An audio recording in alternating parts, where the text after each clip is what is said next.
Welcome to the inside of our race car. Today we're going to go over all of the stuff that we have going on the inside of our car, try to explain what we've done and what has changed and all the different features that we have.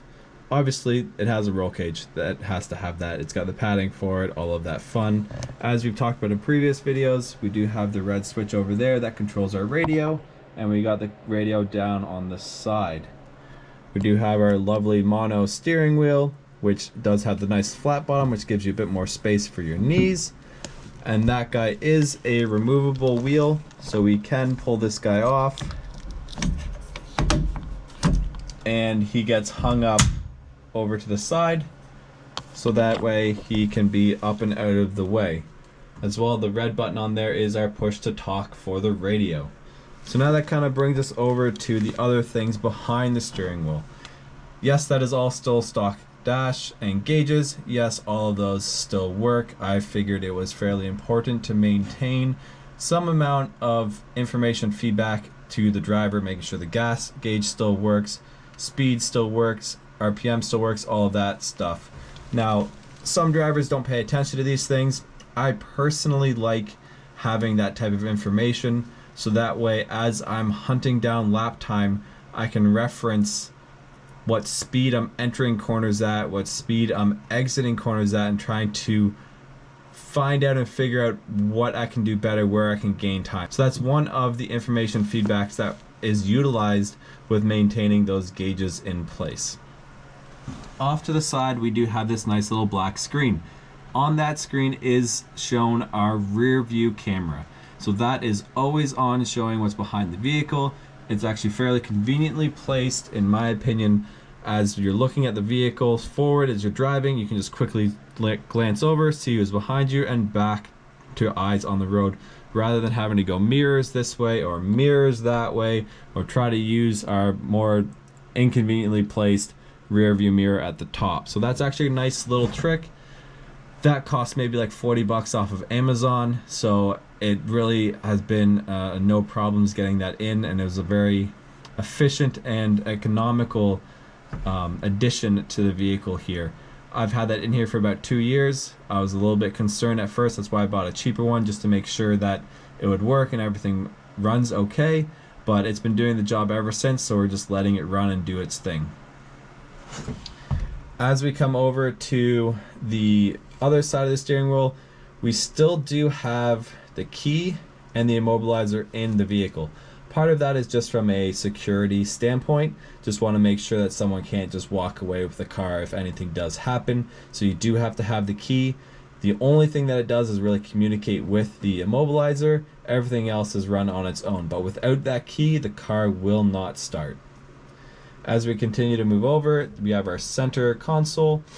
We have a tablet at the top. What this guy does is it actually runs race chrono for us. So that's where we can get our instant feedback for lap times, your split times, your best time of the day, your last lap. That way you can understand if you're going faster or not. That, in conjunction with having your gauges still working, are now tools all together to try and help improve speed and get faster lap times and really chase down those ahead of you. Below that, we do have our main power on and off. That's pretty straightforward. To the right of that, we do have a silver switch.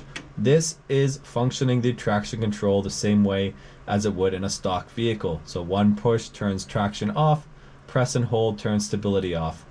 With this being a rental car, sometimes you don't know who is driving your vehicle as much. You don't know their skill level. Some of them come in with very little skill whatsoever.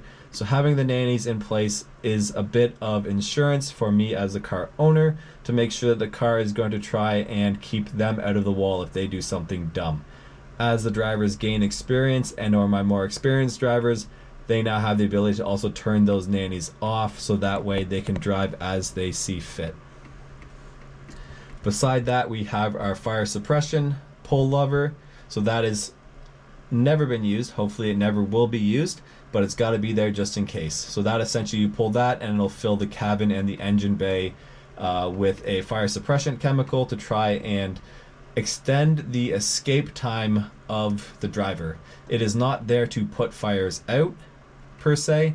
It It is not something once you pull that you can guarantee it's going to put the fire out. It is just buying you time for you to get your ass out of the car, and that's it. Below the fire suppression system, we do have our main switch panel. So this is our ignition power, our push to start button, our fuel on and off, our rain light on and off, our defrost switch, and beside that, the one that is currently open and ready to be toggled is the cool suit. Below those, we have our oil gauges, both pressure and temperature, and the voltmeter just to understand what's going on the vehicle. It is mostly information back for me when I'm in here. I've yet to talk to any of my pay drivers that actually look at or read any of these. But when I'm in here, I'm trying to pay attention mostly from a owner standpoint. And then we have ourselves a short shifter that is very crisp and very accurate. We definitely found significant improvements with our gear changes and accuracies with this. It is not too short that it's exhausting, but it definitely takes a bit more effort, but it is extremely short, extremely direct. I think it's been a great improvement to the vehicle. And then inside the vehicle we do have a nozzle here, and then it's hard to see, but there's a nozzle way down at your foot there, which is where the fire suppression is going to come out. So it fills your feet and then also shoots it towards your chest to just try and help give you that time to get out. As we continue to spin over towards the driver's side, there is an arm net here. Not that we run any side-by-side racing. We do have the ability to if we do put a seat in here, but this essentially is just additional protection to try and keep somebody's arm from flying around and hitting things and getting in the way. So it's just about containing the driver in its location if anything negative does happen. As we roll around to the top of the vehicle, we do have a sunroof in this chassis. We cover that up with a Lexan panel to keep the weather out, and then another window net just to keep your arms in place. That way you don't run into any problems. One of the benefits of having that sunroof is it definitely provides a lot of sunlight into the vehicle, a lot of natural lighting, so you don't get dark in here. It does, however, though, allow the sun to beat on you a bit, so it does continue to get fairly warm in here. But that's where the cool suit system comes into play, just to try and keep you that much cooler. Now, just looking from the outside, we do have an AMP seat, RSPT. It is a bit of a smaller bodied seat, but we needed the space to fit inside the vehicle and keep yourself square. The other feature that we do have is this seat is on sliders. So you can reach down here and the seat will move for the variable size drivers that we run into. And then we also run multiple 5th point attachments.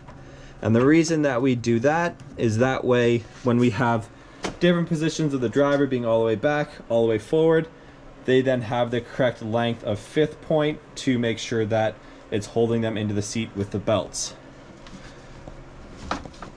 So with that being said, we do have the 5-point seatbelt harness with a cam lock release. And then these are also pull up seatbelts. So you pull up on this to tighten instead of pull down. We have not had a lot of success with this car of either pull up or pull down belts. Just the nature of how tight everything is in here to the driver, it doesn't give you a lot of space. So what we've actually found is that when we do shove a driver in here, we'll make sure the 5th point is out of the way. We'll adjust the seat to where they need to be, and then I'll pull the belts to their lap, and I'll kind of simulate that they get connected. So I'll hold them together roughly like this to see that yes, that's the right tightness. And if it is, we'll buckle it. If not, then with the belts loose, I will then pull these to either tighten or release, which is much easier to pull when they're not already all connected. So that's kind of a little trick that we've found out that kind of has sped up some of our driver changes. So now looking into the back of the vehicle, there's not really much on the inside back here. It's essentially just roll cage. This bracket here, these guys, that's what actually holds the cool suit cooler and the internal pump, so that's where that hangs out. And with that, the rear of the vehicle is essentially just empty space. There's not really much going on back here rather than just some wiring, some roll cage, and just the cool suit. And now coming over to the passenger side, again, there's not much really going on this side. It's mostly just empty space, and we just have our fire suppression bottle in the bottom. And then here attached to the roll cage is where we just have some water bottle holders. So if those people come with the need to have some water while they're driving, this is where we can kind of hook things up, and then that's where a driver can have their tube from their water bottle over to their helmet and they can have a drink. And then in the center of the vehicle here, we have our power pack and our camera stand. So on this is where we have our front camera facing and the power pack there. And then on the X is where we have the rear camera facing rearward. And then what ends up happening is we plug in with USB cables the cameras to the power pack, and that keeps the cameras alive for the full day, and they record everything that we do. Now, we've had some issues with the cameras in the past where we've run into battery problems or SD problems, or they weren't charged enough and we'll lose footage here and there, but generally they've been pretty good to capture everything that we've done. And that's kind of it on the passenger side. There's really not much else going on in here. We do have the ability to throw a seat in here with some extra belts if we want to run with 2 people. That way you can kind of learn a bit and see what other people are doing, but then we'd have to take the water bottle stuff out, but that is also just easy, quick connections in the back. It's just essentially a couple bolts and the roll bar mounts will come off, so that's not really a huge deal. But yeah, that is essentially the summation of the interior of our vehicle. If you have any questions, put them down in the comments below.